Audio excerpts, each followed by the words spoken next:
What's up, y'all? It's Jeff Cobb, and you're listening to Ricky and Clive Wrestling Show on Social Suplex Podcast Network. You're listening to the Ricky and Clive Wrestling Show. Listener discretion is advised at all times.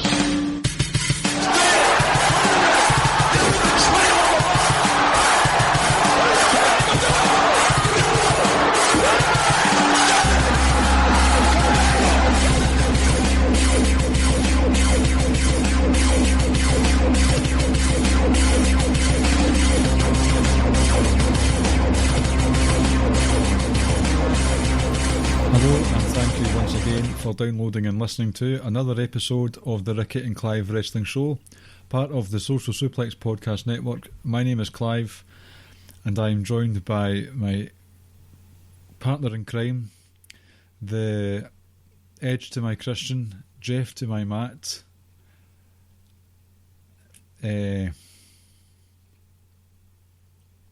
Shawn Michaels to my Marty Jannetty, although I don't want to be considered a murderer. Ricky, hello sir, before I say anything else stupid. Good evening, how are we? I'm a wee bit brain dead today. I've started a new job this week and I've had a lot of Skype calls or MS Teams calls talking about a lot of buzzwords, talking to a lot of Welsh people. Shout out to Paul Tolley. Yep. So I'm struggling to think properly, but I'm sure with some coaxing, some prompting and some salt and vinegar flavoured snacker jacks, I'll be able to muster up some conversation for you tonight. Good man. Well, I certainly hope so. It's part 2 of our AEW this time, ups and downs, and you're going to give us your AEW versus WWE pay-per-view. I will have something to ask you when we get to that. It's a technicality thing, because we'll discuss it later. Yep. So, as you said there, if you haven't listened to last week's episode, we looked at the top 3 or bottom 3 sort of hits and misses from WWE in 2020, which was quite a year for wrestling as well as out in the real world. And this week, we were trying to fit in AEWs last week, but we would have ended up with quite a long podcast, and this was late in the evening for Ricky and myself, so we thought we'll just squeeze out some more content, make next week a bit easy for us because we've already got it planned. And we're going to look at AEW's 2020, give you our top 3 hits and misses, pros and cons, pluses and negatives, have a wee chat about them, and then move on to some fun towards the end of the show with some fantasy pay-per-views and a quiz. I wonder if Ricky will try and get his own back on me for his apparently bad performance last week, even though he got 11 points out of 16. But we'll shall see what happens there. It was a bad performance.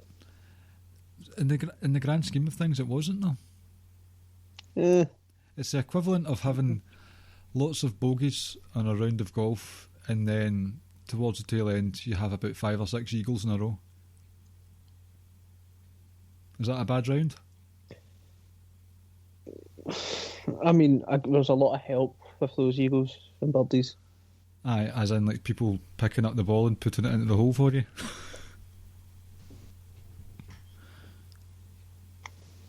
No comment?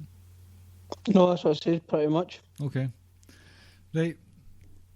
Well, we'll go with some happiness. In fact, before we go into some happiness, Twitter wanker of the week. I was going to say Celtic. They're just wankers of the week. Aye. Glasgow Celtic Football Club, get yourself together. Honest to God, what a shambles. But that's another conversation. That's for the Ricky and Clive football show, which will be on the Overhead Kick Podcast Network, coming to you next week. Twitter wanker of the week. Apparently, this is quite fresh content as well. Ricky, if I liked Alexa Bliss, that qualifies me as a paedophile. Did you know this?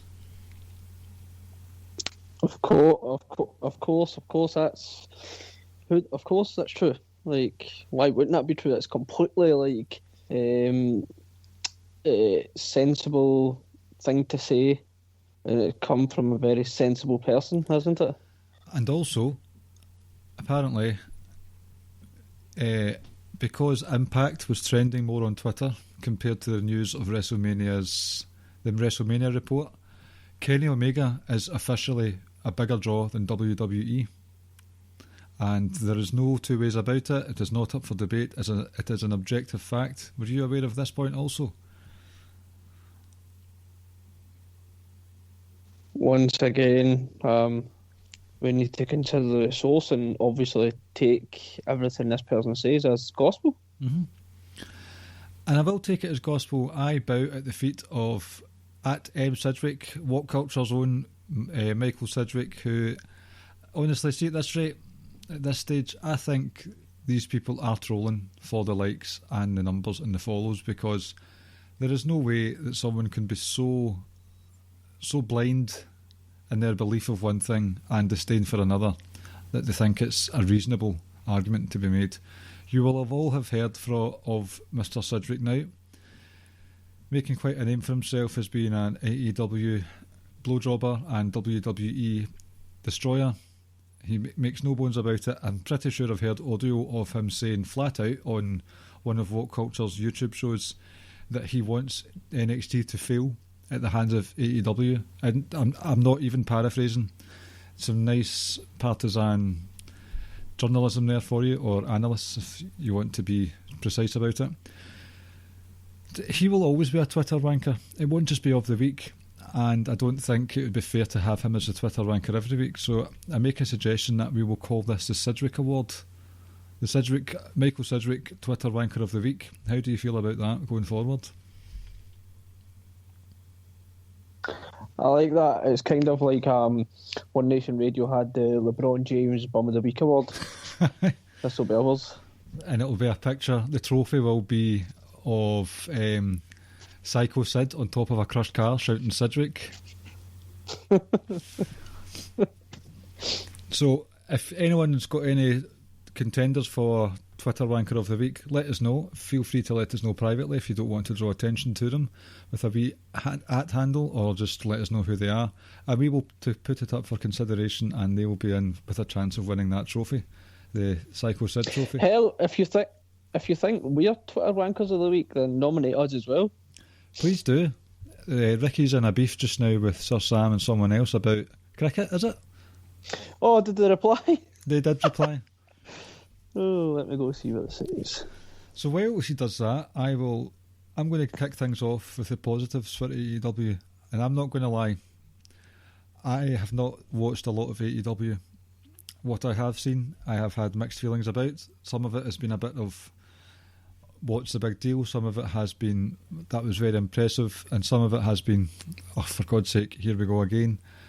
And I'll be honest in saying that I had to reach out to Ricky last week to say, can you give me some examples of the positives for AEW this year, just for me to consider, because at the time of writing I only had one, and he did come back with a few, and I managed to flesh it out for 3 positives.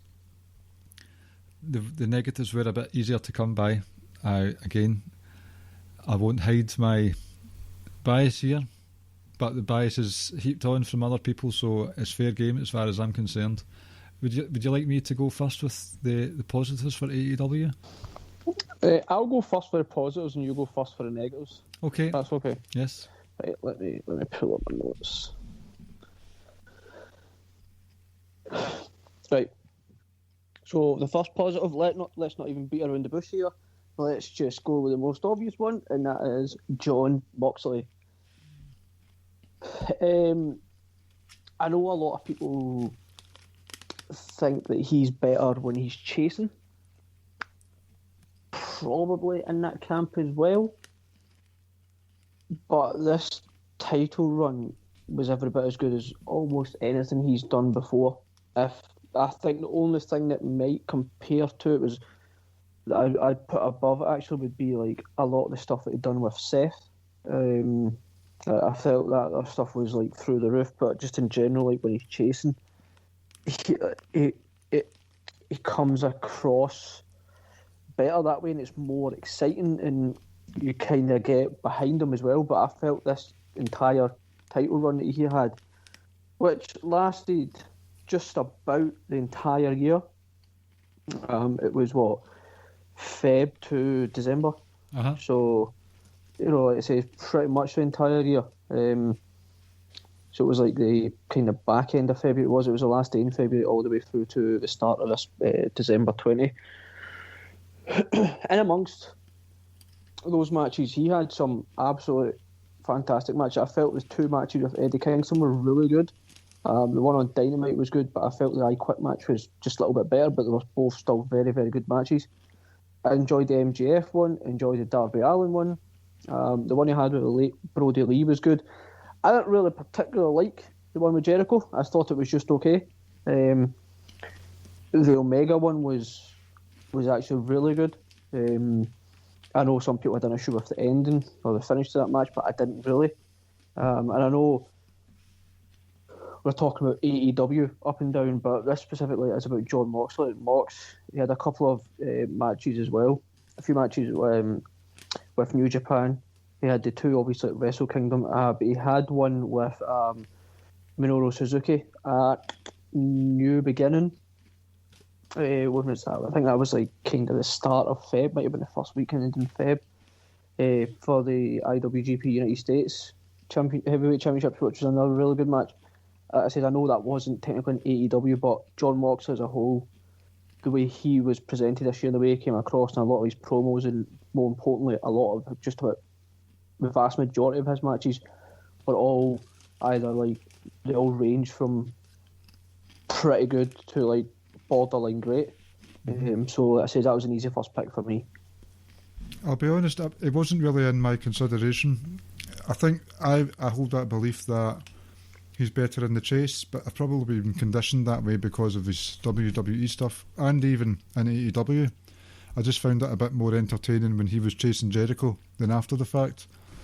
A lot of his stuff, the matches, there's quite a lot of hardcore matches that were going on in there, and he's already got a bit of a reputation for just being the hardcore match guy, and because of that, nothing stands out, if that makes sense. It all kind of merges into the one.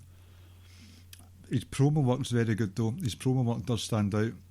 The stuff with Eddie Kingston talking about reference was made to Eddie Kingston's family, that was really personal.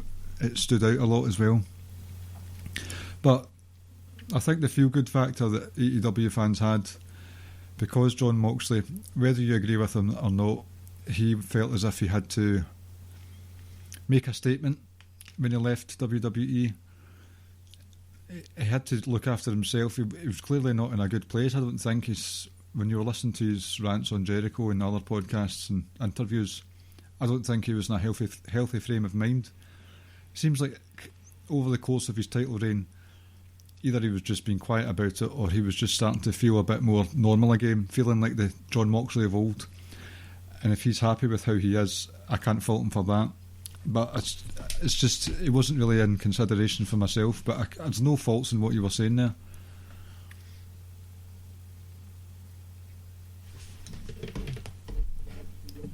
Sorry. Yeah. Sorry. No, sorry. No, I was looking back at my notes there. Yeah, like I say, for me overall, I felt it was a pretty great year. Interested to see what happens now with him in 2021, but like I say, from start to finish, I thought it was a pretty flawless year from him. I feel like I know a lot of people feel otherwise, but I feel like he's still Dean Ambrose but turned up slightly, and I guess that's somewhat of a different character in a sense. But like I say, he still has a lot of the old Dean Ambrose tropes and traits, etc. Apart from the stupid gas mask stuff, but earlier on. But I think he's a bit more intense. Like Ambrose would sometimes come across as very, very intense, but at the same time he'd come across as almost aloof at times. But I think Mox is just like constantly now intense. But like I say, I thought it was a pretty flawless year from him. That's fair enough. My first positive of the year was the the whole Hangman Page stuff, he's one that stands out for me. There's a I will say I could do without all the alcohol stuff. I just don't see the point in it.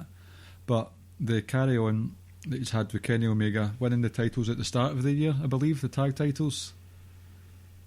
And there's always been this will they, won't they between them. And that never really came to a head officially because they fought each other at the title tournament they had. It was at the last pay-per-view, I think, in December. I might be wrong there, but Omega and Hangman have had this really interesting dynamic over the course of the year where they don't want to be together, but at the same time they work really well together. And their tag team title matches with the Young Bucks and then the FTR, they're well lauded, well critiqued by many. But I think Adam Page on his own, he's got a good look, he's got good music, he's got a good... It's just the buckshot clothesline that he does, very impactful, and it's like a nice exclamation mark on the end of a match. There's not much for me to dislike about Adam Page, and there's the way they're booking it with him, the way they're presenting him. It's a very slow build for giving him the sympathy vote, making him the undercard, and he's always the outsider when it comes to Kenny with the Elite. He's always the outsider when it comes to Kenny with the Bullet Club. He's always just on the fringes of things, and they don't really take his feelings into consideration. So you naturally warm to Hangman Page through it all, and I just think what they're doing there, if intentional, has worked, because I just want nothing but the best for Hangman Page.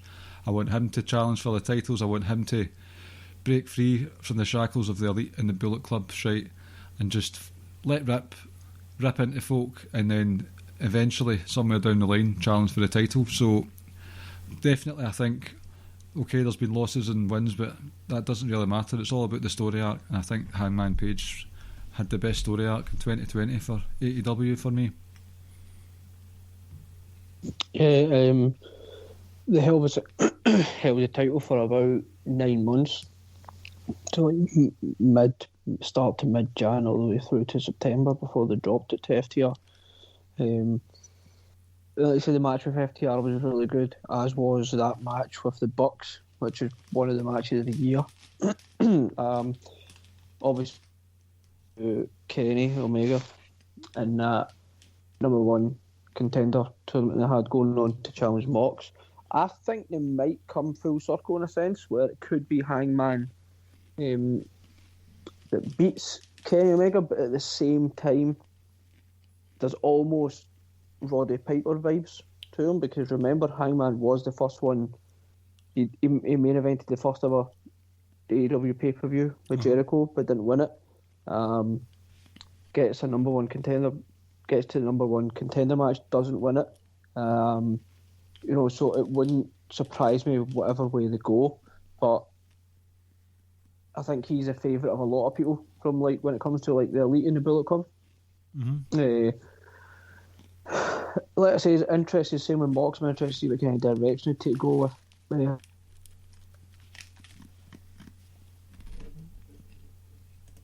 Lost you there. And not quite like being given that opportunity. So, like I say, it'll be interesting to see. But like I say, it was a good year. He was involved in several good matches, and like I say, his entire gimmick and how over he is with the crowds. Like I say, he has been for a long time now. And of course, let's not forget the horse as well. That's it. So your turn then for the next one. My next one is Kenny Omega. I think my first two have been somewhat obvious in a sense, but Omega, similar reasons to Hangman. Obviously, was part of that tag team, winning it at the start of the year, defending it in several good matches, for losing it to FTR. I said there was. It was months of storytelling, obviously, where Kenny was potentially going through some changes, etc., and he brought the cleaner gimmick back before ultimately teaming up with Don Callis and Impact, etc., to win it. first time he's won this AEW World title as well. So it was obviously going to happen at some point. I know some people have like an opinion on whether or not they feel that he's still where he was even just a few years ago. Personally, I think he's been involved in so many great matches this year. Like I said, I absolutely loved, and last year, I know the Rey Fenix match took place on January 5th or 6th or whatever it was. I know it's 2021, but I thoroughly enjoyed that match. I enjoyed the Adam Page match that they had at Full Gear. Like I say, the FTR match was really, really good as well.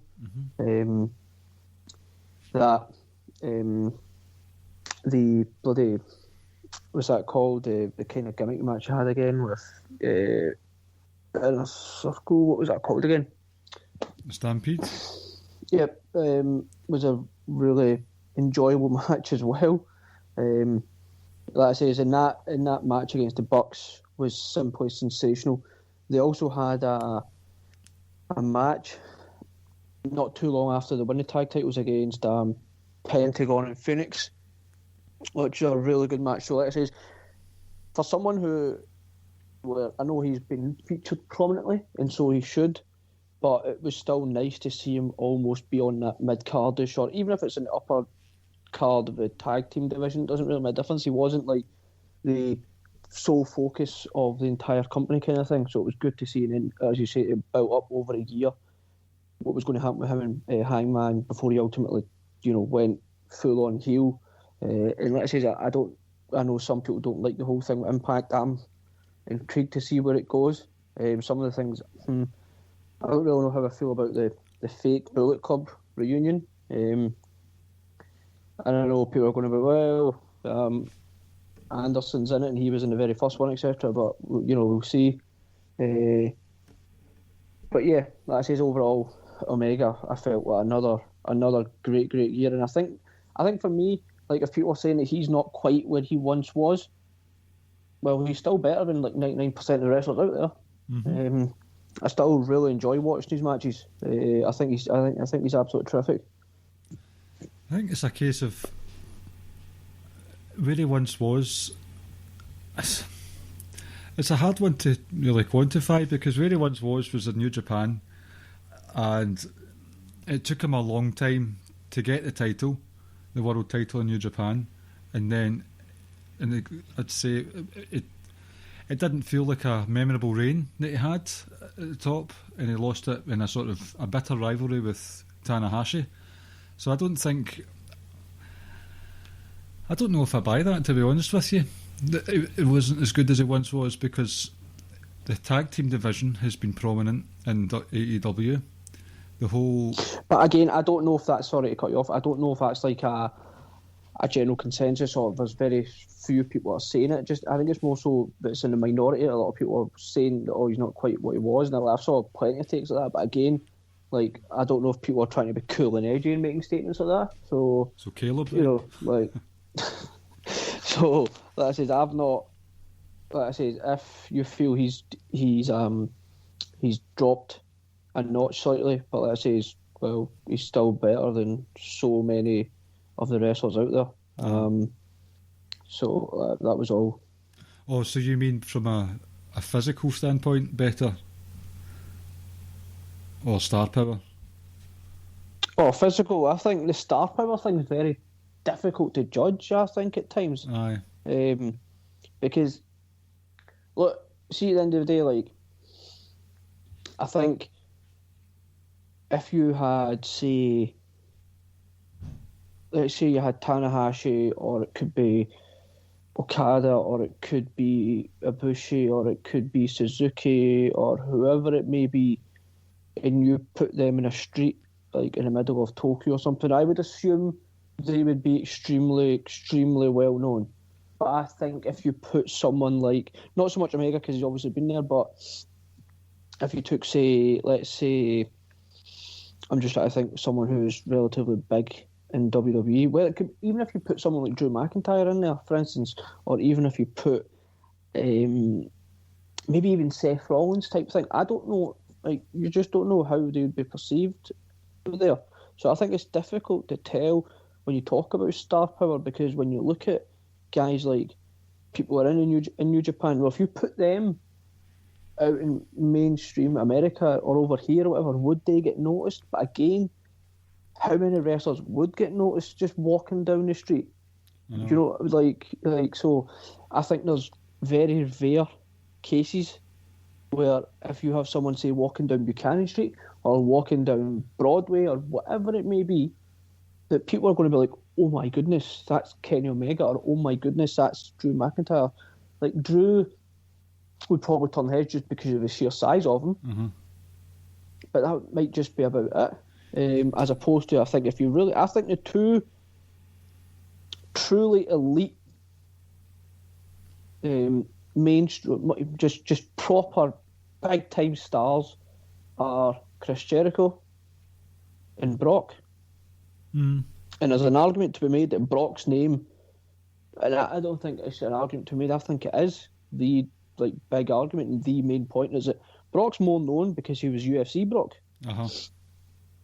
Yeah, there was a hype coming into UFC, but his star power and who he is was more so because of what he'd done in UFC, and then he went back to WWE, but it's still, he's still Brock Lesnar. He is a rare case, and I think Jericho, because he's been along for so long and he's done different things, mm-hmm. I think he's maybe a bit more noticeable. And the next person that comes to me would be Roman. But again, it's difficult. For me personally, I think it's difficult to judge star power, because how many people would actually notice these people?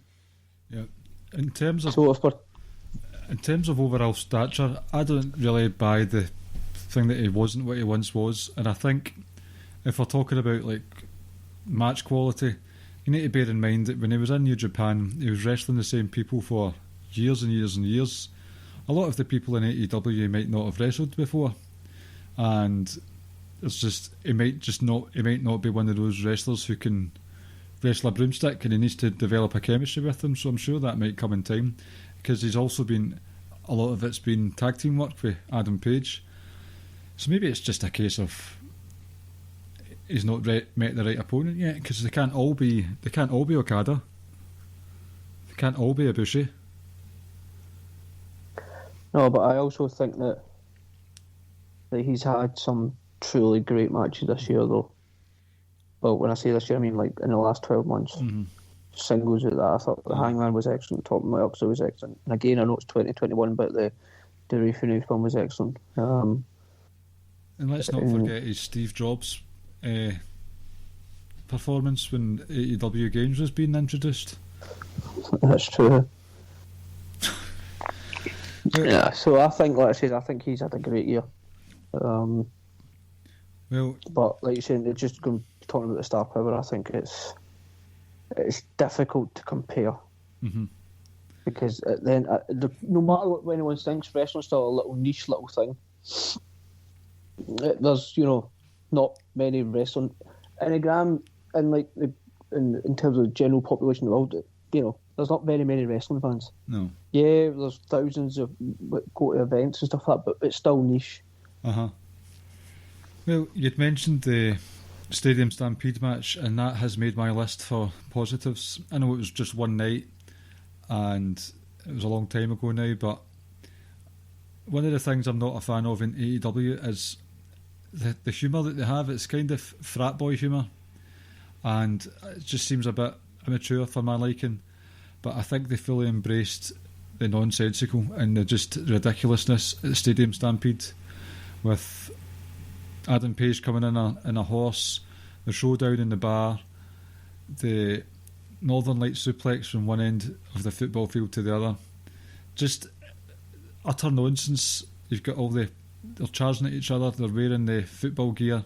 I really enjoyed, this was at the start of the pandemic, where everything was closed down, and it was just the balls to the wall chaos that put a smile on their face, apart from Matt Hardy's nonsense in the pool. But everything else, really enjoyed. I've not really got much to add about it. I think Stadium Stampede's been talked about a lot over the last 6 or 7 months, and I know you weren't a massive fan of it, but I think during that time in my life I just wanted a wee smile on my face, and they certainly gave that to me that night. I think for what it was, and if you don't take it serious, it was brilliant. It was great, hilarious. Bear in mind, like, you know, there was during that sort of 2, 3, 4 month period, and I know people can say it wasn't a cinematic match, but it kind of was in a sense as well. Mm-hmm.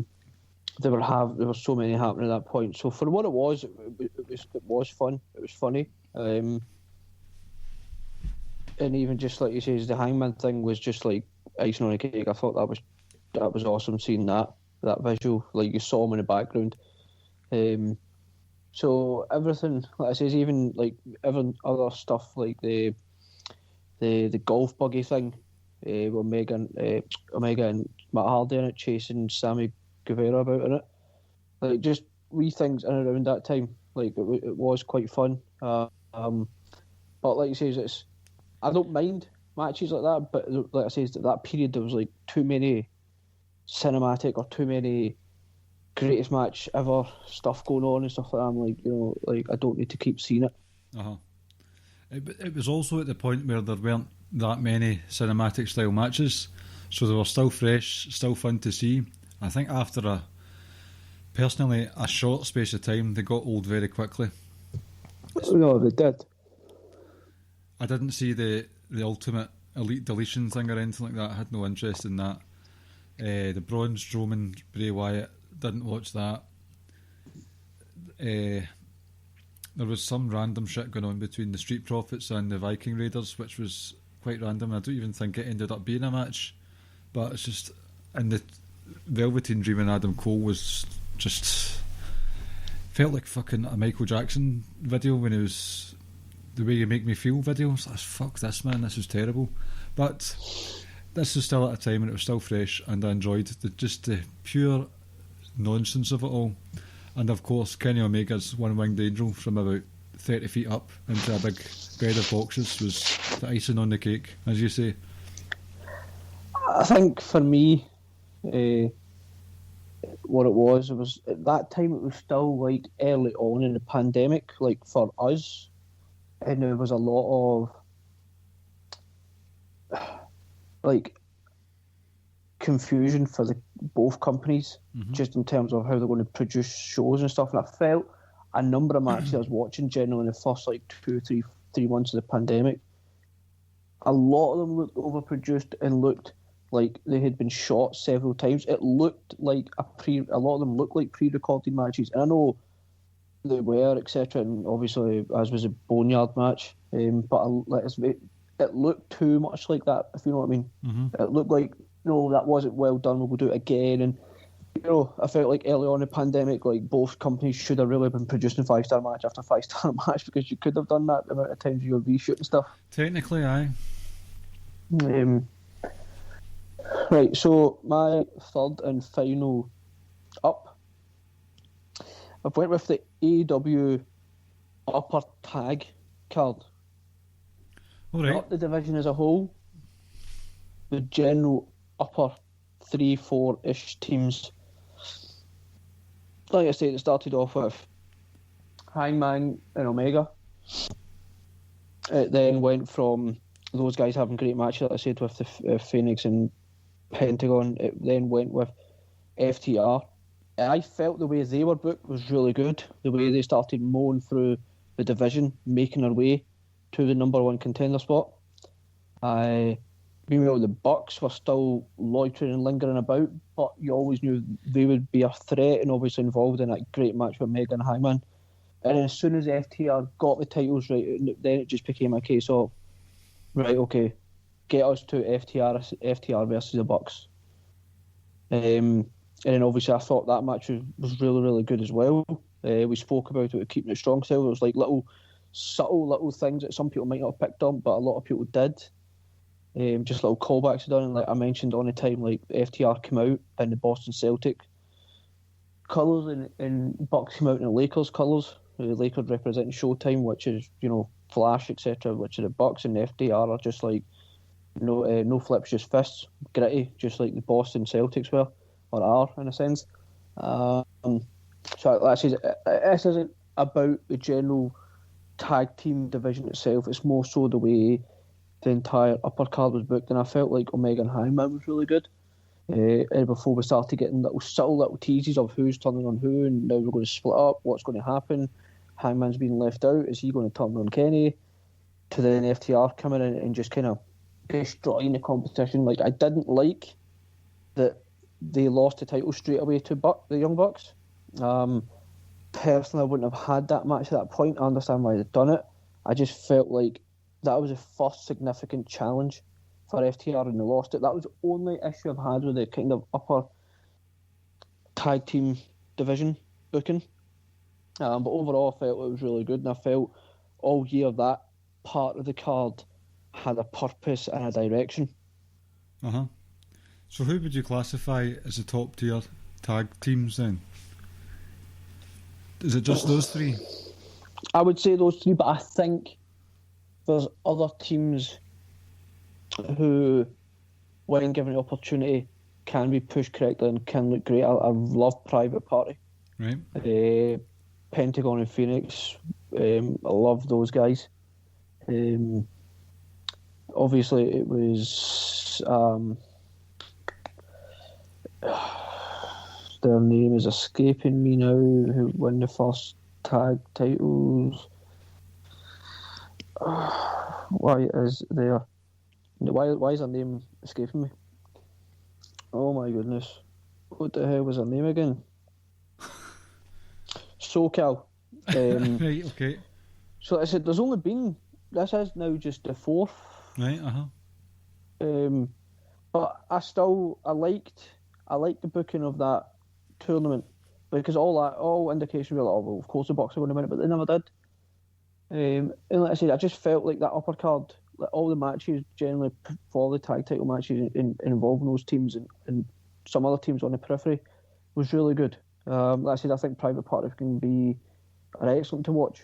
And they can become like part of that elite group. Obviously, that elite group kind of is diminishing slightly, obviously because we lost Omega and Hangman, but there's still other teams there, like Private Party, that can take that spot once again, or take that spot from Omega and Hangman. Do you think the ranking systems have done well with the tag division, or has it just been dominated or bottlenecked by those 3 or 4 teams? Say that again, sorry? Do you think the tag division has benefited from this ranking systems they've got, or has this just been dominated by storyline and those 2 or 3 teams? I'm not a fan of the whole ranking stuff in matches and wins and losses, if I'm honest. Purely because, like, it's not quite like a boxing or a UFC tier. Just in the sense that they kind of, in a way, hamstrung themselves just by saying wins and losses matters, etc. and all that. They do matter, but you know, there's been times where they've kind of gone against that and not given people the opportunity they should have gotten. Like, I remember even like, so when Darby Allin got a title match against Mox, you were kind of sort of like, so what did you do to warrant it in a way? So there's been issues, but like I said, I wasn't a fan of it, the ranking system from the get go anyway. Right. I didn't think you need to do that. I didn't think you needed to really put a target on your back in that sense, because if you didn't dedicate yourself to it, and if you didn't do it properly, then you're leaving yourself to be criticised. And the other thing with the ranking system is that in boxing and MMA, just because you lose a title fight doesn't necessarily mean you're going to drop all the way down the rankings. In general wrestling terms, like now for instance, we've got Roman and KO. We won't see KO challenge for a title again for a long time, because we've kind of programmed ourselves to be like, well, you've had your turn, now you need to go back down the card and work your way back up, kind of thing. Yeah. So it becomes fresh again at each challenge. Well, the amount of times people get immediate rematches, I know what happens in wrestling, but even guys just find they're gone and they come back and now all of a sudden they're going to be back in the title picture. Like Conor McGregor, for instance. Conor McGregor, in my opinion, when it comes to he's fighting this weekend against Dustin Poirier, and I think basically what's going to happen is if he impresses well enough, he's going to get the shot against Khabib. I'm like, in what world, other than the fact that your name is Conor McGregor, do you deserve that? Because there's other people who are more deserving of it. So, and that wouldn't happen in wrestling. So that's what I'm saying. Like, even MMA and boxing don't adhere to their strict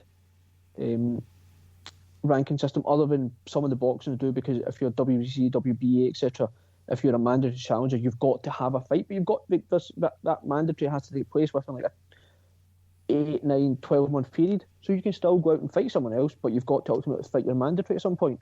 Mm-hmm. So that's what I'm saying. I just feel like you're hamstrung by it, and then also, like I says, FTR have just had a title shot, so it'll probably take them a wee while longer to get back into that title scene, so it doesn't seem like they're getting another shot kind of thing, even though it happens in boxing and MMA a lot often.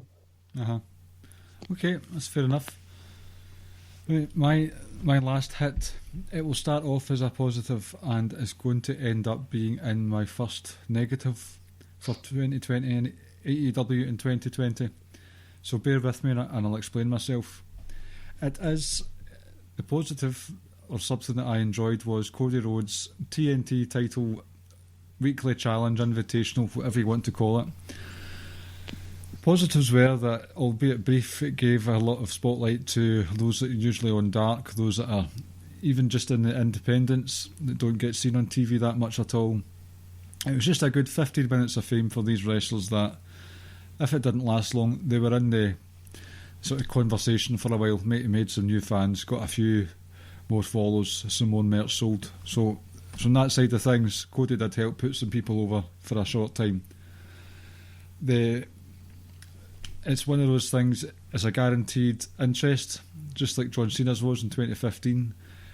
Listeners of the show will know that Ricky is a big fan of that time in wrestling with John Cena's Open Challenge. He's nodding his head, closing his eyes in satisfaction just now. So just from that... Remember folks, go back and watch those 2 back-to-back Raw matches you had with Cesaro. Absolute bangers. I might just record that, what you've just said there, and keep it as a separate segment and just put it in every week, because you say it every week. But they were excellent. But on you go, sorry. I mean, I can't really comment on the quality of the matches themselves, because that is subjective, and some of them were alright, some of them were just a bit naff. But it introduced Eddie Kingston to the masses with a very good promo talking about how Cody grew up like sorted for life in a way, and Eddie Kingston had to fight literally to get where he was today. So that was another positive from it. And just from a storyline aspect, you saw Cody acting like a bit of a dick in his matches, taking time out to do some push-ups, not taking things seriously, getting a rollicking off of Arn Anderson. And slowly but surely you started to think, this is one of these slow heel turns here. And it was boiling to a point. It's like he's going to snap, or he's either going to snap on Arn Anderson, or he's going to snap on a wrestler after the fact. Instead of the handshake, the hot dog and a handshake, he's going to snap and just take someone out, and we're going to get heel Cody Rhodes. He'll rip up the verbal contract about him not going for the world title anymore. He'll be the American Nightmare in nature as well as in name, but he was truly humbled by Brody Lee. Destroyed in a matter of minutes, and him and his Nightmare family were laid out. So it came to I'm pretty sure if people have referred to it as like the Red Wedding of AEW, where the main family just get ripped to shreds and left out in the cold. So any hint of Cody turning heel just disappeared entirely. Any personal journey he was on was just squashed. So that was a positive. I thought that was quite a fascinating wee story they were telling. But now we go into the negatives. My first negative is that it's okay, yes, he's an EVP. AEW is most likely his brainchild, first and foremost. But 2020 has been the Cody Rhodes show. And his arm being raised by the people he lost against, the fireworks, the massive entrances. It was the Cody Rhodes show from that side of things. In the space of, I'm including 2019 in this, so in the space of 18 months or so, he had a massive feud with his brother that I wouldn't say nobody asked for, but it wasn't as if it was one that was in the top of everyone's list. He challenged for the title. He made sure that he would lose if he challenged, didn't win the title. He lost the opportunity to do that. He had a big betrayal with his protege. Lost the protege match, even though so much sympathy was laid on him. I mean, whippings, for God's sake. He lost the match for MJF. Nothing really came out of that. Had the TNT title tournament, where it was obviously written in the stars that it was going to be him winning, or him facing Lance Archer. He won that. He did the challenge. He lost. He came back with a new haircut, or a hair dye. He came back the next week with his hair dyed back. He got a tattoo on his neck after the new wrestling figures had come out. He's the nexus. He's the sort of linchpin for all the new people coming into the building, including Sting. He's got to be everywhere. He's got to be doing everything. You could go on, but I think you get the point that yes, he is an AVP and a lot of people adore Cody Rhodes, but you've got to share some of that love. You've got to share some of those moments with the rest of the roster, because that is heavy duty narcissism there. It's exactly what I was about to say there. He's a narcissist.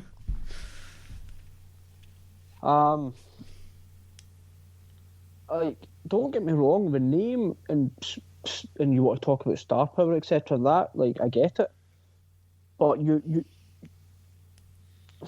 he already started to get become a real big household name in wrestling even prior to AEW, right? You know, that's fine, but when AEW came around, that star power in the name started going through the roof. And the fact that you were saying you were never going to use the name Rhodes, and then all of a sudden the first opportunity you did, you used it. Yeah, that's something else. Anything to tie himself into his father, he'll do, because he still can't comprehend the fact that he's his father's third favourite son. Well, let's not and I've forget. Always says Dustin is number 2 and Triple H was his father's favourite son. Mm-hmm. And for our American listeners, in my opinion, I don't like Cody. I think he thinks he's greater than he is, and I think his in-ring wrestling ability isn't what he thinks it is. I'm not talking about promo stuff, because he can talk. You know, he's fantastic in that way. But in the ring, and I say this in a tweet, and I say it before in this podcast, he thinks he's Alabama, but he's actually Appalachian State in the ring. And I says it to you, He thinks he's Celtic, but in reality he's just Stirling Albion. Oof. In terms of the ring. Sorry, I'll take that back, not Stirling Albion, he's Ayr United. Shout out to Murray. So, like I says, I'm all here for criticising Cody. That whole stuff where he had fireworks going off after defending titles, you're like, oh Lord. You know, like that was just ridiculous.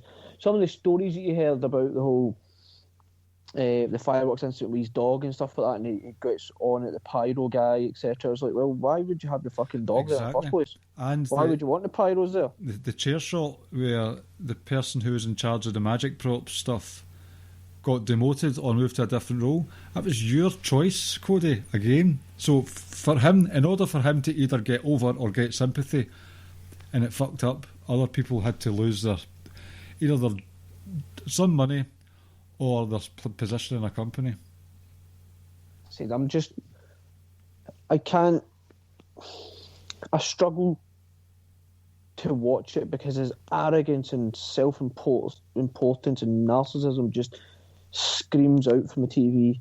I'll give him credit where credit's due though, because that TNT Open Challenge was really, really good, and we saw a couple of indie guys coming in like you say, to challenge him. And Eddie Kingston came in, and Darby Allin was one he had a match with as well.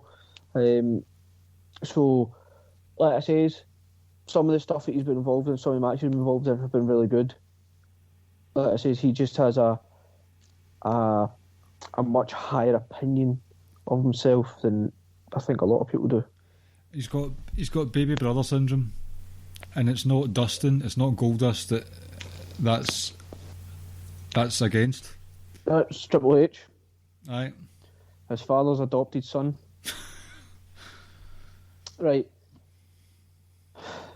My first one, and I could tie it into that point, but I'm not going to because I want to say this one first, just in case you say it, because I only have 3 that I came up with, and I didn't bother coming up with a 4th one. Chris Jericho. Oh, Jesus.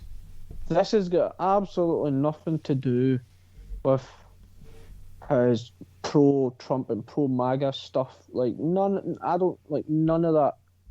He's a piece of shit, right? We get that as a person, and I think there may not be a person who was so loved that it's gone down in so many people's opinion this last sort of 12 months.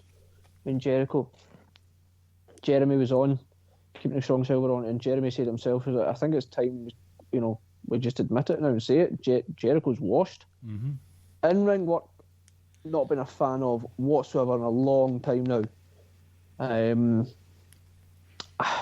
Even the stuff, see, now I just find him irritating.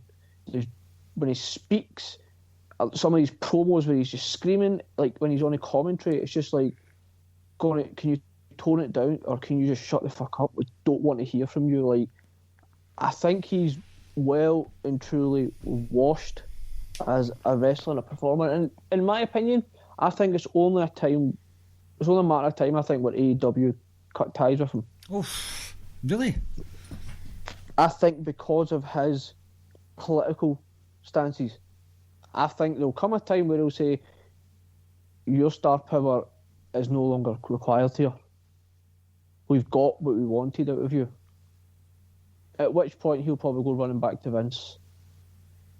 Like, he's done as, for me, as a credible wrestler or a credible threat to any possible world title match or anyone on that tier.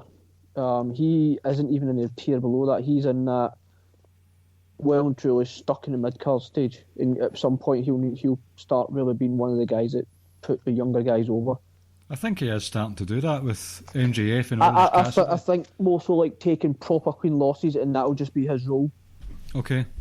Before they ultimately, I think it's maybe people say, oh, I don't see that happening, and maybe it is a hot take or not, but I think that's what they'll use him as. And I think one day, I'm not saying soon, I'm not saying this year, but one day they'll be like, you know what, we've had our use out of you, we no longer need you. Wow, that's a big hot take. That is the hottest take I've heard in a long time. Not going to lie. Because from a political side of things, what happens. I know he's outspoken with his politics, but the Cans have been in bed financially with Donald Trump, so it's not as if they don't hate Jericho's beliefs. You know? But I also think that, just maybe some of the other wrestlers may not share that opinion. I can't imagine Cody would share the opinion and whatnot. So, like I says, we shall see. And I think when you had the COVID in September as well. Well, I'm not going to say much on that, because they did obviously do tapings and stuff, and I don't know if it was an off-air phone call we were having with someone that basically says there was like a 10 to 14 day stretch where there's no tapings done, and if it just so happens that's when he done it, or that's when he had to self-isolate, and it was like, that would be a massive coincidence, but I don't know. So that's why I'm not going to say too much on it, because we just don't know. Well, funny you mention the coronavirus stuff. And it brings me to my next point in a way. So I'm going to use this as a first example.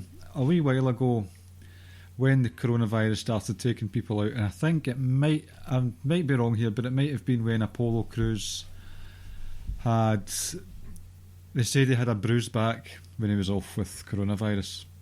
Do you remember that? Yes. Mm.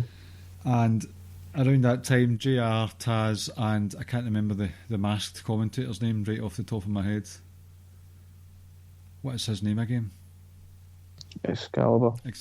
I was thinking Serpentico for some reason. Well, they're wearing a mask, you know. It's not as embarrassing as my Josiah Williams Wale stuff a couple of weeks ago, mind you. That's true. That was brutal. He was proper embarrassed about that. Like red in the face. Yep. Oh, right. After an episode of Dynamite or something, when episodes were still being taped, JR, Taz, and Excalibur were talking about WWE insulting fans' intelligence and how they don't just say it like it is. People know what's going on in real life. They should just admit it. And it might have been in reference to someone being injured and having a bruised bone, bruised spine, but when they were actually out with COVID. Lo and behold, we've had a couple of admissions from one of the Young Bucks and from Jericho that in around September time they had coronavirus. No mention of it until now. No mention of it on their TV. So that's the sloppy shop comment coming back to bite them in the arse.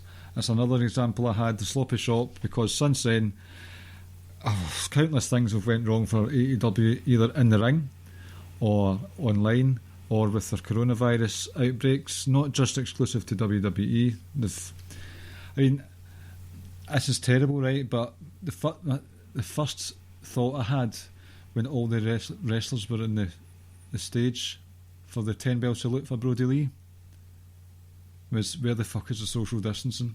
But I think that's just been conditioned into me, and that's not fair, to be honest. But it's not fair of me to pick up on that. And on top of that, no offence, using Americans, yous are dumb as fuck.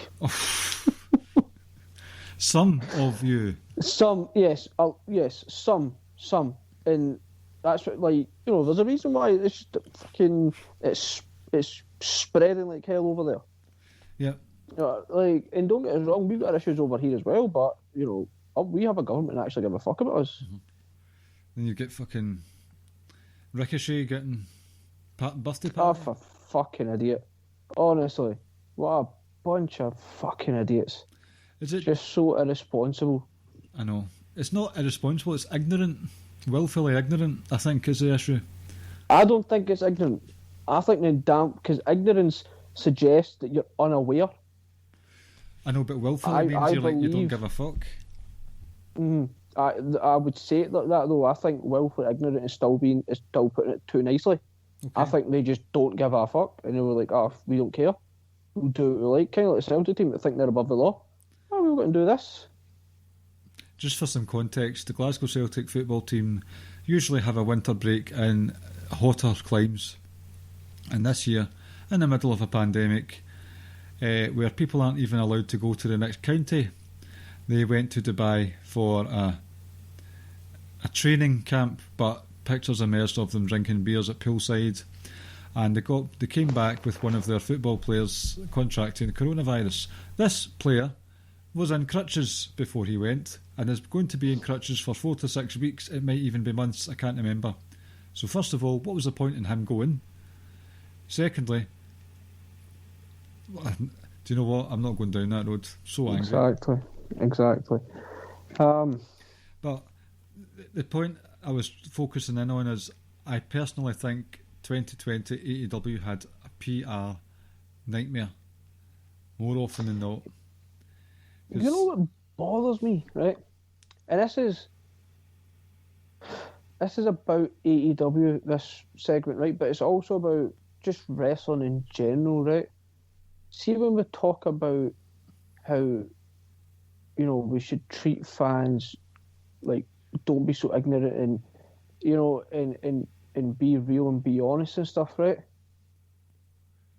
Do people who make those comments believe every single wrestling fan is between the age of like 18 and above? 18 to 49. You know what I mean?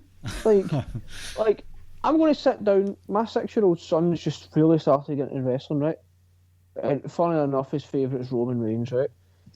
And before people start saying, no, I'm not conditioning him just to like WWE, he actually likes Sting as well. And he started talking about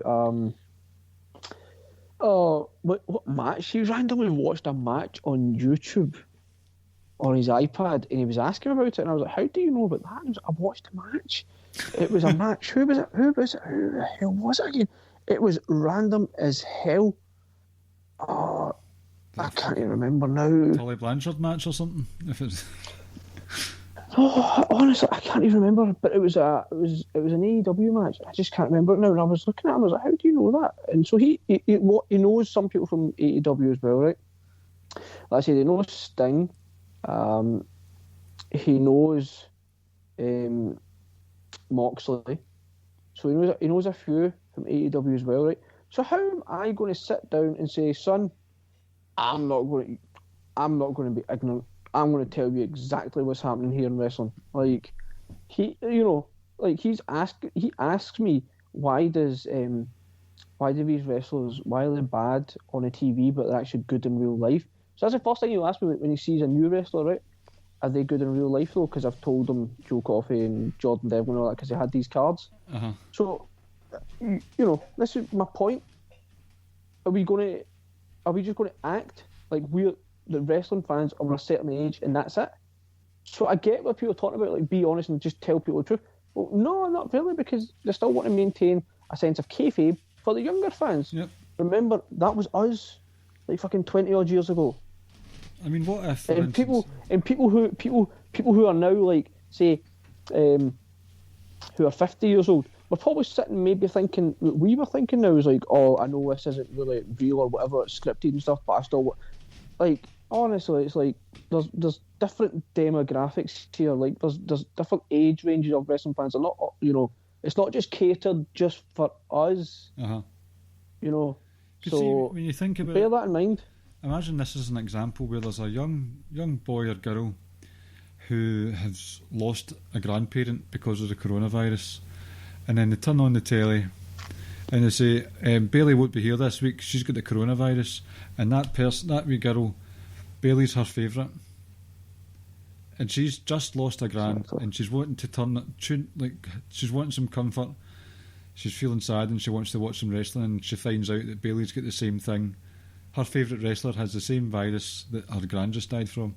That's not going to go down well with them. Exactly. Like, we can see through it, right? We can see through it, but the younger fans aren't going to. You know what I mean? Like it's exactly what you've just said. People are out with like a kayfabe injury. It's like, well, probably they're actually getting some time off, or they actually, you know, or just writing them off TV, or you know, they don't have anything for them, or they may have something going on. You know, the younger fan is just going to see, oh my god, Kevin Owens just battled Roman Reigns, and now Roman Reigns is hurt and he has to, like, you know, kind of thing. Uh-huh. Like, so, and to put it in perspective as well, this whole WWE thing in terms of like whether they're PG and stuff and who their core fan base is. I've not let my son watch Randy Orton put The Fiend on fire. I specifically told him, you're not watching that, and he would ask me why. Is it because The Fiend's a man just no, he loves The Fiend actually. A man just put another man on fire. I will not allow you to watch that. So he knows he's not watching it, but he loves The Fiend. The pair of them just kind of for a long time would just put The Fiend theme song on, and then would just sit and listen to it. And I'm like, not even watching the entrance, they just love the music for some reason. And even though like part of it shouting kill and all that, and I'm like, oh my goodness, what are they planning? Dad of the year, Ricky. Oh, and they also love Finn Balor. But I said Roman Reigns are favourite, and just to touch back onto the point we're talking about, be honest with the fans and stuff. You know, am I going to tell my son, oh, by the way, Roman Reigns wasn't wrestling half the year because of the coronavirus, or because of the young family, or because he's a cancer survivor as well, so they didn't want to open himself up to that. He would be like, what? It's an interesting perspective that I hadn't considered up until now. And that's where I think maybe if you don't consider it, but I think if you do have kids and kids are actually watching wrestling, I think you kind of realise and be like, I'm not really going to tell you everything about it. I'll lie slightly. I don't have the heart to tell him that Roman Reigns is a heel because he loves Roman Reigns. So, and you just paint it slightly differently. Why is Roman Reigns doing that? Because he's asking people to be nice and get along with him, which is kind of true, to side with him. But I'm wording it in a way that makes Roman seem like he's still a good guy, and these people are just saying no and not being nice to Roman, even though Roman's a dick, really, right now. So, let's say there's a different perspective to it, what we see and what younger fans see, etc. Well, I think being honest with the fans is sort of my point that I'm bringing up, because looking at I took a wee note of stuff, and as well as JR and Taz and Excalibur talking about that, and it not maybe being the case that they're being honest with their fans, you get JR's sort of ancient retrograde attitude towards women, and now he sees them, all the dodgy misogynistic comments that he makes. You've got Taz talking about the sloppy shop, Cody bringing up the chair shot again when nobody asked to speak about it, Matt Hardy versus Tony Khan versus Rebby Hardy after Matt Hardy had the bad fall that time. Half the wrestlers not being able to take criticism on Twitter and shutting down, when half of them themselves are kind of responsible for the culture that we've got just now with this us versus them mentality. The pandering over ratings, Jericho's Sturgis rally. It's quite a lot of instances where I just feel as if the AEW heels as well, that whole thing with Brandy Rhodes taking a bit of flack and then just wiping her Twitter account because she couldn't handle the criticism. Just so many instances over the year where they made a hash of it, and I think it just gets glossed over and brushed under the carpet half the time until next time. Not it's forgetting as well, the guy's name escapes me, but there was another serious injury that someone had when they were lying out cold in the middle of the ring for a while. What was that guy's name again? Is it Andrew? I was actually... Do you want me just to go to my next point? Because that was going to be go for it. My second point. Go for it. So the person you're talking about is Alex Reynolds. Alex Reynolds. And that was a match with Private Party. Give me a second, let me pull my notes up.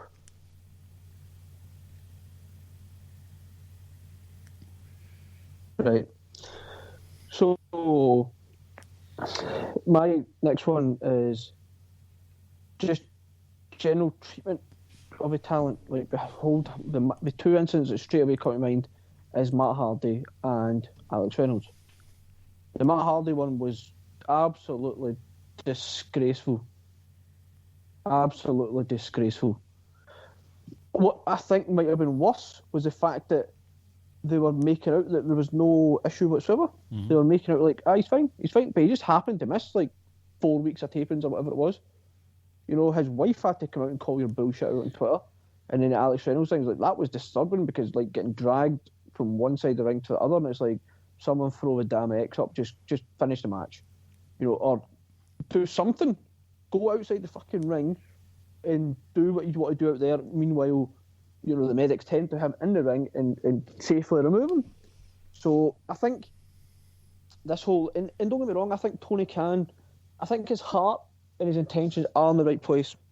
I really do. I thought the Brody Lee thing was terrific, and the way he's treated his family, you know, shows his side to empathise with people and sympathise. That wasn't a good look, those two incidents, especially the Matt Hardy one where Rebby's got to come out and call bullshit on it. And then, you know, you've got people like Dave Meltzer feeding into that bullshit narrative that everything AEW do care about. And look, at the end of the day, like, we do make mistakes. And maybe it was a mistake letting Matt Hardy carry on. Of course, it was a mistake, but what took place in the aftermath wasn't like just a genuine, honest mistake. Oh, we screwed up. Like, we thought he was going to be able to finish if we do it. But it wasn't even like we done like a safe finish or anything like that. Guy was wobbly as hell. Went, properly went stiff as he hit the ground. So it was more so for me the stuff that took place after it, the denial of it, and it's taken his wife to come out and say shit. So that's what I'm saying. Like, you don't just suddenly disappear off TV for about 4 or 5 weeks if you were quote unquote fine. Mm-hmm. Well, speaking of Matt, if you got anything else to add there?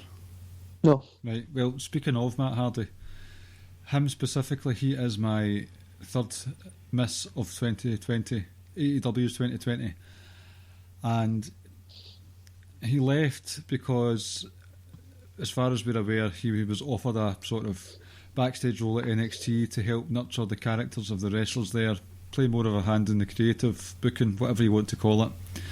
But instead, he felt as if he had unfinished business, and he wasn't happy with being dropped out towards the end of his contract in WWE, moved on to AEW. And I think he's had a pretty bad time. I don't think it's worked out how he imagined it, because I think I'd said on Twitter last week, he has had more changes in direction than I have had hot dinners since he went to AEW. He came in as Damascus, the guy with the drones, all the broken mat stuff, changing in between characters, the bad backlash with the drowning spot. And then he came back. I think they weren't doing much with him, and then he was being a sort of manager for Private Party. Am I right? And then he got involved with Sammy Guevara. That whole thing was a disaster from top to bottom. And you would assume that someone of Matt Hardy's age, when the journey was all said and done, that Matt Hardy, an old veteran, would put over the younger talent, which is something that WWE is criticised for regularly. But Matt Hardy was the one standing tall once that rivalry was over and done with. Where he regressed back to the broken characters for this Elite Deletion. Obviously the concussion stuff set him back.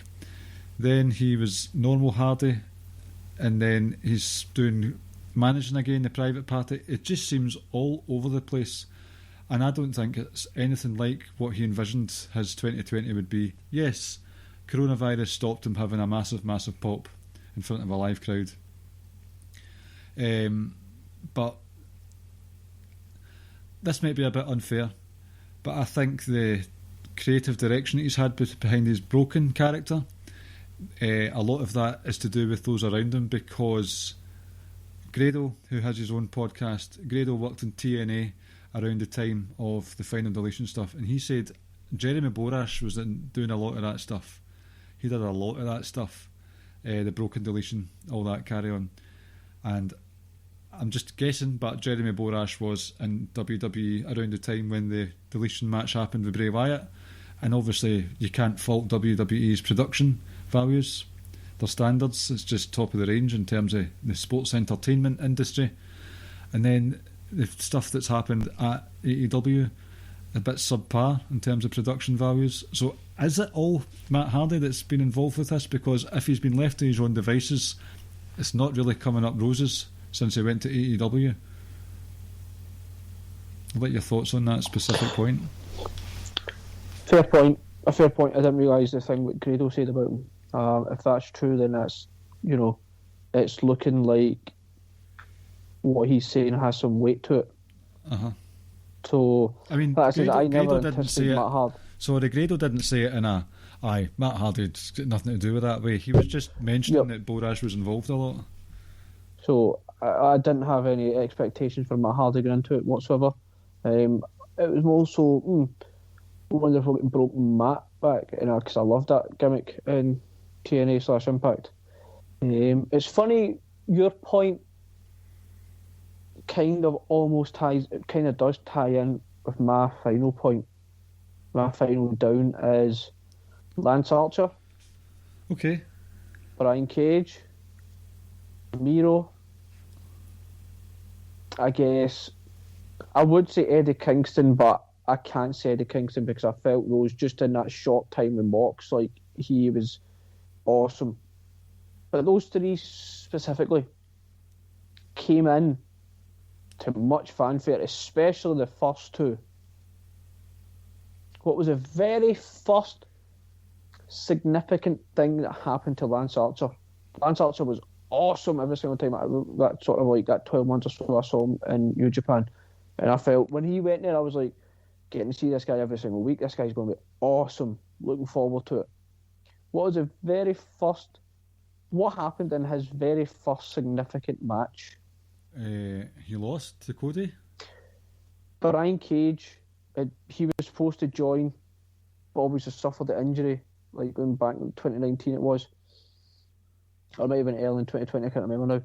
Comes in to much fanfare, much hype, wins the briefcase, whatever that, what was that bloody the Battle Royal thing they have again called the cat. It's not the cash-in, is it? What the hell is it called again? Are you thinking of the buy-in? The buy-in. Wins it, right? Okay, fine, you want to say that's his first significant. What happens in his first significant singles feud and match?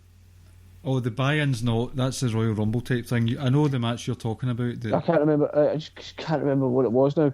But what happens in his first significant feud or match? Was that the one with John Moxley? What happened? He lost. Miro comes in. Oh, Christ. And what's he doing? The treatment, especially of those first two, I think especially Cage more than anyone. Why are you bringing him in to not so much feed him to Moxley? And I would never say bury him because, I don't like that term. But why are you putting him in there with Mox? Why are you putting Lance Archer in the tournament if he's not going to win it? The way some of these people come in with the fanfare and the excitement and the hype, just to fall flat immediately. Mm-hmm. Straight out the gate, you've hamstrung them. Straight out the gate, you've just deflated that hype. So that, for me, is my final point. The handling of some of these signings that have come in has just been poor. On the opposite end, the way the FTR were treated, I was like, that's perfect. I genuinely believe the way they were booked was perfect. Uh-huh. The way Lance Archer and Brian Cage were booked was appalling. No, so I think I've not got as much of an emotional attachment as Lance Archer and Brian Cage, purely because I've not seen enough of them. The Rusev one, listen, that is a shadow of the former Rusev, and I wasn't even that big of a Rusev fan. Yep, I was. You were? I wanted him to do well. Comes in and cuts that same shitty generic promo of how Stanford or New York, done him wrong, blah, blah, blah. Your wife still works there. Shut your fucking mouth. Yep. And he leaves a love triangle to go to a love triangle. Come on. To be the spare partner of the love triangle almost comes in as somebody's best man. Like I say, the first two, and Rusev, like I say, for me, I was in love with Rusev, the Bulgarian Brute. The Tank is arguably the greatest WrestleMania entrance ever. Yes, very strong case for it. The Rusev Day stuff was awesome as well. I didn't really know what to expect in the AEW, if I'm honest. The Lance Archer and Brian Cage one, especially Lance Archer, I was just like, that's just terrible. But the Brian Cage one, that hype was built for a long time, but he got hurt. And I get him come in and he looked credible against Mox, but he ultimately lost to Mox. That's it. He lost to Mox. His first significant feud, he lost to Mox, and it ties in with the FTR thing. The first significant defence you had that they lost, and I'm like, I didn't need to see that. And this is also the problem with WWE do it as well. You know, not striking when it's hot and stuff like that, and straight out the gate not doing the correct booking, etc. So, but specifically to these guys, I felt that was very badly done, very badly handled.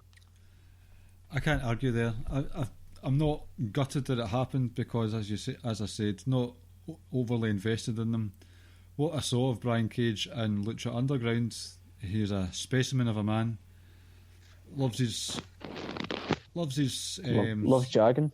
Loves his supplements. Do you know he's married or was engaged at least to the ring announcer for Lucha Underground? Was he? Mm-hmm. That's devastating news, to be honest with you. Yeah, there's not so much an emotional attachment with those guys, not with Lance Archer anyway. It was just like, that's just badly done in my mind, like, badly done. There was a lot of hype coming in there. Lance Archer built his up for a long time where he was going. Doing it straight out of the gate.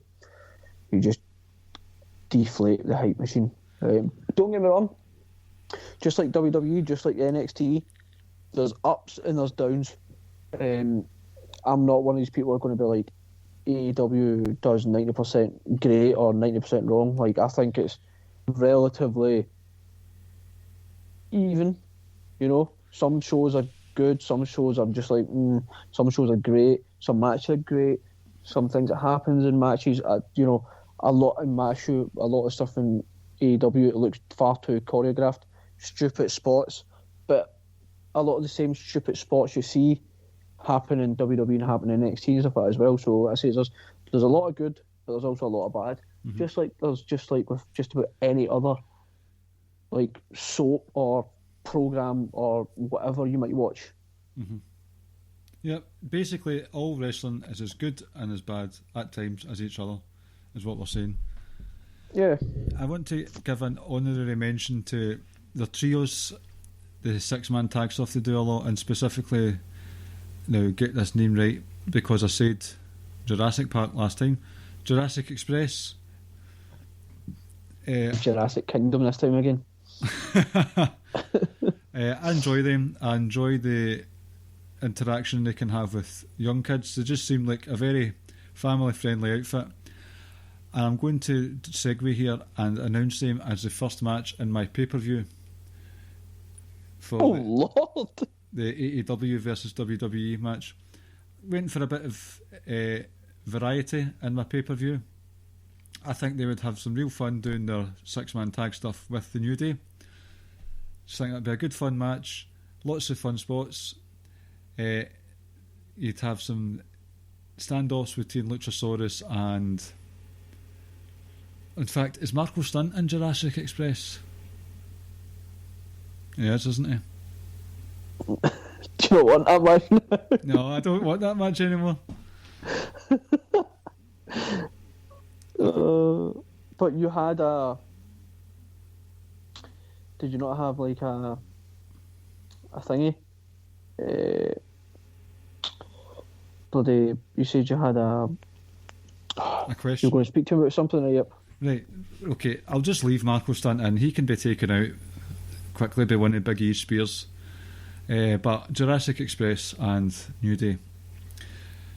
Next up, another tag match, and I want you to guess what my tag match would be.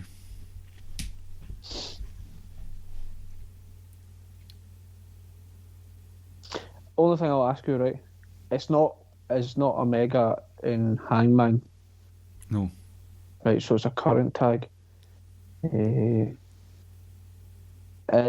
the WWE tag team, are they a current tag team? Yes. Yes. They are a current tag team, yes.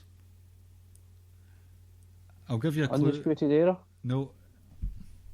Is it NXT? It is, yes. I think I know this. I'm surprised it's taking you this long. this, folks. I need to get this right. This shows you how much I know you. Is there a certain individual in one of those tags from Liverpool? Oh, there bloody well is.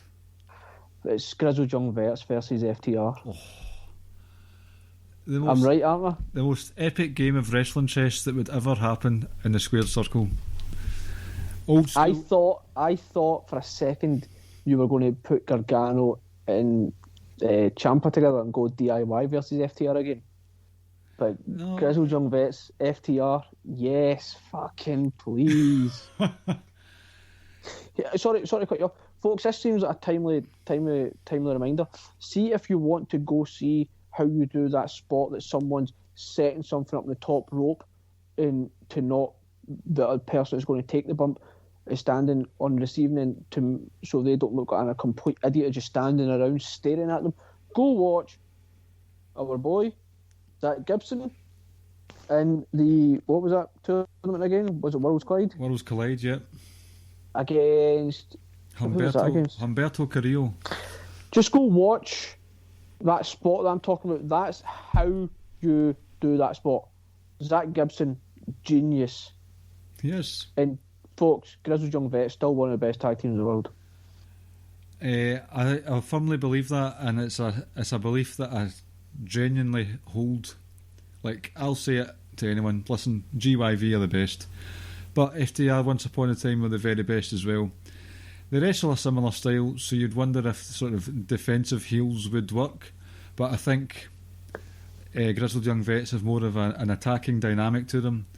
There is the defensive tactics, but there's also the attacking tactics, and FTR like to be sneaky, trip them up as it were. I just think that would be an absolute textbook.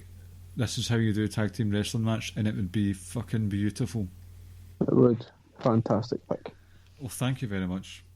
The next one, before I start taking the piss, this one is a serious one, and I think it kind of ties in with their current characters, and it could work well, where you've got Adam Page, who's on the outside looking in. He doesn't feel as if he's valued. He's hitting rock bottom slowly but surely. And who from WWE do you think would pick that person up and show them the right path and show them perhaps the greater good? Seth Rollins and Adam Page. Okay, I can get on board with that. Well, I think they're both good at telling stories long term. I think they're good at telling stories in the ring. As long as Seth Rollins doesn't sell that fucking knee, we're laughing. They could have an excellent match. Promos would be excellent. The story leading into it, even in their current characters, would be compelling enough for me to tune in. And I value Adam Page highly enough that I'd put him against one of my bays and Seth Rollins. So those three were the ones I'm being serious about. But the next two, I'm kind of taking the piss and showing my true colours here. So the first one would be Randy Orton versus Cody Rhodes. Not Triple H and Cody. Not Triple H and Stephanie versus Cody and Brandy. But the form that Randy is on in the ring, on the mic, and behind the keyboard, Randy Orton has had a pretty untouchable 2020. And he would, in sort of Scottish parlance, he would rip Cody's a new arsehole. In promos, the lot. He would bring up stuff about legacy, how that was just, he's not done anything for it. Don't tell me you would laugh at the treatment Cody would receive in that from Randy. Not at all. I'd be on board for that. Good. Right, the last one. Now, I have to ask, technically he's not signed with him right now, so am I allowed to have Brock Lesnar? I'll allow it, I suppose. Right. Brock Lesnar in a gauntlet match versus Sammy Guevara, Darby Allin, the Young Bucks, Taz, Jericho and Jake Hager. So you're starting off with the featherweights and working your way up. But it's more of it's a mix of Brock Lesnar just laying waste to some vanilla midgets, like F5ing them out of their boots, German suplexing them back into the bingo halls. And it's also a mix of people who are just arseholes as well. You've got the Young Bucks in there looking to copyright Too Sweet this week. Taz, his sloppy shop comment. Jericho, you talked ad nauseum about him. And Jake Hager for looking as uncomfortable in front of a camera as fucking I don't know, Gary Glitter maybe, if he was to be questioned today. So Brock Lesnar's gauntlet match, he starts it and he finishes it and just fucking walks home after it. That's it. That's my pay-per-view. Terrible order match card, actually, when you think about it. Is that how you would close it? Brock Lesnar just laying waste to everyone? Aye. WWE have gone down that route several times. I mean, this is the same Clive who was just so apathetic towards the Royal Rumble match last year, where Lesnar was just destroying everybody in sight. But But there was even though you didn't like it, and I don't want to sound like I'm defending it, there was a purpose to that though. And the purpose was Drew. And Drew has had a beautiful year. That's a whole reason, and you accept it. I do. For what it was. But it doesn't make for good viewing in the first half. No, it didn't. But don't get me wrong, there were still little bits, and I know we're going way off topic now. There were still little bits in that Royal Rumble during the Brock stuff that I actually enjoyed. Like, I loved it when Kofi appeared. I was like, oh, here we go. This could be interesting. I mean, you lasted longer in your title match, which was shit. The introduction when you saw Brock looking at Keith Lee. I loved the Shelton Benjamin part. Like, I thought that was awesome. That was very good. But yeah, like I said, that was all set up for Drew. But this has been a rather long-ish episode for us. The quiz might take a while, so should we crack on with it? We shall, yes. Right, here we go. This is going to be something similar to what you gave me last week, so it's just kind of like the wrestling year from 2020. Okay. Question number 1. Who eliminated Keith Lee in the Royal Rumble? Now, I can picture it all happening. Braun Lesnar, Braun Strowman and Keith Lee were fighting, and Lesnar sort of threw them over at the same time. Yep. Question number 2. At AEW Revolution, which one of the Young Bucks took the pin? For God's sake, how am I supposed to know that? I mean, take a guess. It's 50-50, isn't it? Matthew. Correct. Yes. At WrestleMania, name the 3 participants that took part in the tag team ladder match. Kofi, John Morrison. Oh shit.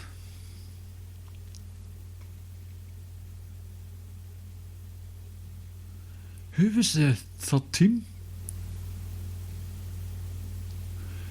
Oh, Jimmy Uso. Correct. Okay, doke. It's good so far. Thank you. Question number 4. Drew McIntyre's first title defence was against who? The Big Show. Correct. Oh, yes. Yes. I'm so glad I didn't trip up with that one there. In WrestleMania again, in the SmackDown Women's match, the Fatal 5-Way, name all 5 participants. With pleasure. They were Lacey Evans, Bayley, Sasha. So he's so confident as well. I know. Lacey Evans, Bayley, Sasha. Oh, shite. Natalia. And Oh, Tamina. Natalia was incorrect. Ah, damn. Clue. The person's name begins with N. Naomi. Correct. Question number 6. Be surprised if you get this. FTR defeated who in their debut match in AEW? I'm going to say... Now, I don't remember which ones, but I'm going to say Jurassic Express. It was the Butcher and the Blade. It's the first wrong one. That's good so far. Question number 7. At TakeOver 30, what was the women's title match?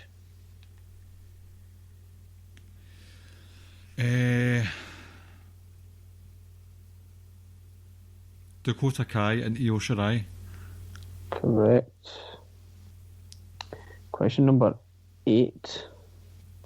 At Portland TakeOver, what was the one gimmick match on the pay-per-view? It was a street fight between Dakota Kai and Tegan Knox. I can't believe Dakota Kai's been answering 2 of my questions. Yeah, by the way, has she come out of that locker room, that locker yet? Did you see the last woman standing match? Not yet, no. Well, she attacked Rhea Ripley backstage. Rhea Ripley battered her, threw her in a locker, locked the door, and She's just not been seen since. did the sort of the thumb to the nose and wriggled her fingers. Fucking brilliant. She's not been seen since. Just like Muhammad Hassan is still falling. Question number 9. At the takeover in your house, what was the stipulations between Adam Cole and the paedophile? Oh, fucking... The Way You Make Me Feel by Michael Jackson reenactment video match. It was a parking lot brawl. No, the stipulation. Oh, if Velveteen Dream lost, he would be arrested for paedophilia charges. Is that your final answer? No, if he lost, he couldn't challenge Adam Cole for the title again. Correct. You've nailed 8 out of the 9 questions. Oof. Get ready for this one. This is an absolute pelter. This isn't even classic Ricky. This has gone beyond classic Ricky. Question number 10 is worth 13 points. Jesus Christ, man. Name every WWE pay-per-view in 2020. If you want, you can do it in order. You don't need to. That's hellacious. Right. It is.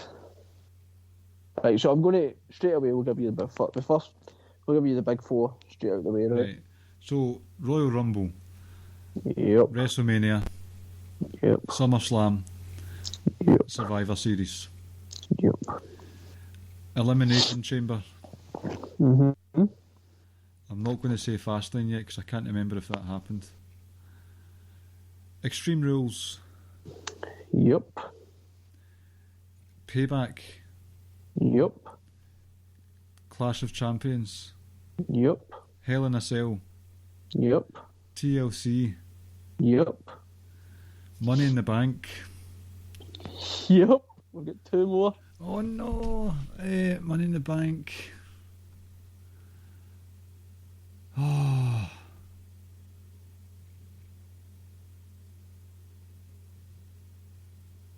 They didn't bring back Stomping Grounds, did they? Stomping Grounds. Nope.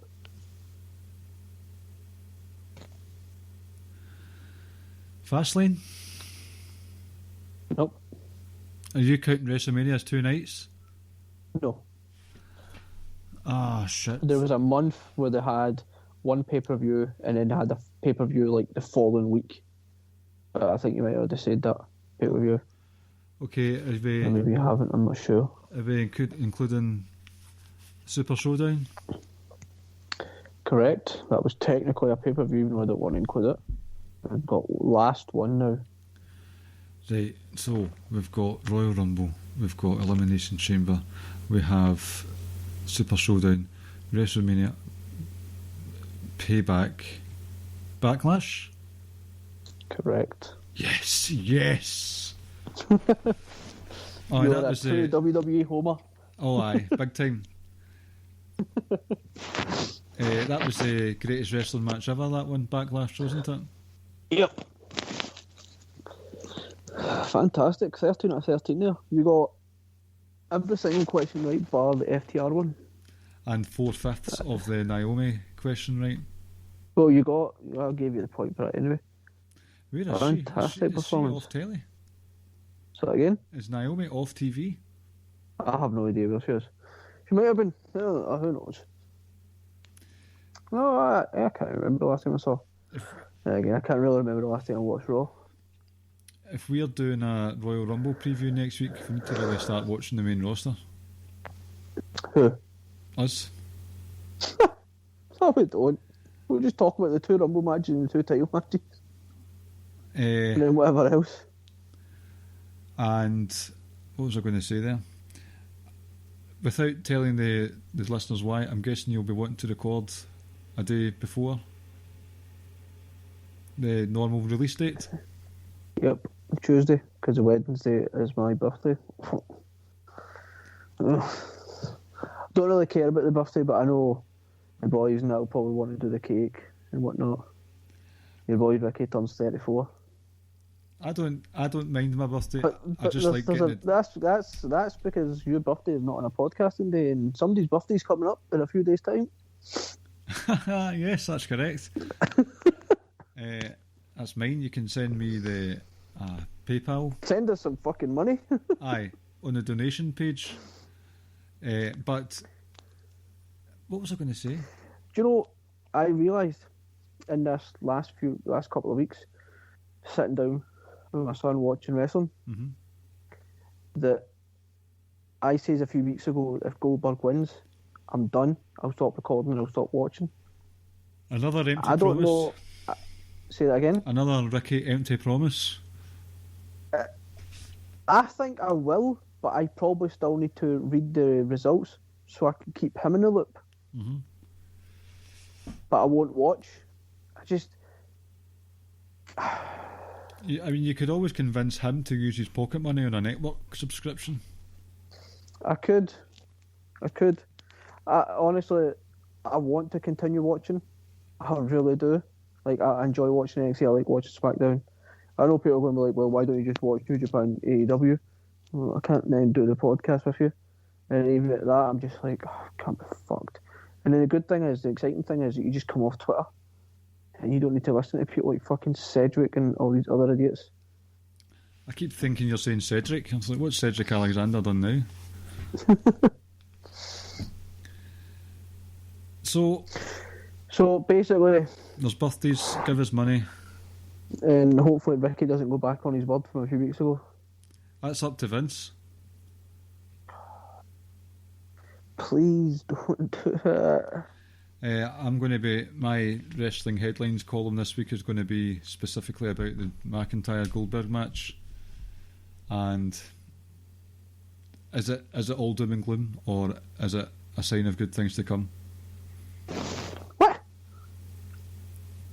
You looked as if you had a stroke there. Like, it is doom and gloom.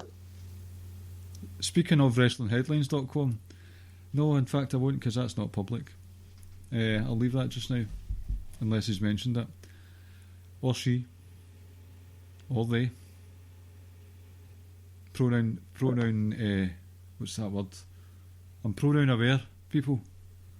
I'm going to put that in my Twitter bio, pronoun aware. Our Twitter bio. Let's do the plugs and we can get out of here. Yes, we have been the Ricky and Clive Wrestling Show on the Social Suplex Podcast Network, where you can find other shows such as One Nation Radio, Keeping It Strong Style, Grown Men Watch This Shit, Great Match Generator, All Things Elite, 8-Bit Suplex Podcast, and Grave Consequences. Rate and review us on the podcast app of your choice. Spread the word. You can go over to socialsuplex.com. You can find those podcasts, you can find the columns that we write. You can get them sent directly to your email inbox if you press subscribe. We are on Pro Wrestling Tees, you can get t-shirts there if you head over to the Social Suplex page. We also have on our show notes donation links, URL links to send to donate if you want to, help us buy a webcam or just send us money because it's our birthdays coming up, stuff like that.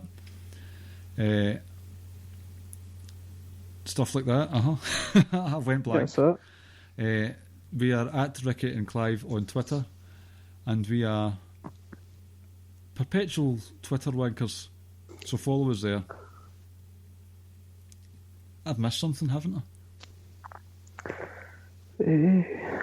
Not sure. Well, I'm sure I'll hear about it from someone. I don't think so. Okay. I officially apologise for insinuating that Stephanie McMahon is a paedophile last week. I take that back. That was so random. I know. I thought I should get it out there just in case something happens, Right. Thanks for talking to me this week, Ricky. And you. And thanks for listening to us this week, listeners. And we'll speak to you next week where we talk all things Royal Rumble. Good night. Take care, folks. Thank you for listening to the Ricky and Clive Wrestling Podcast. We'll see you next time.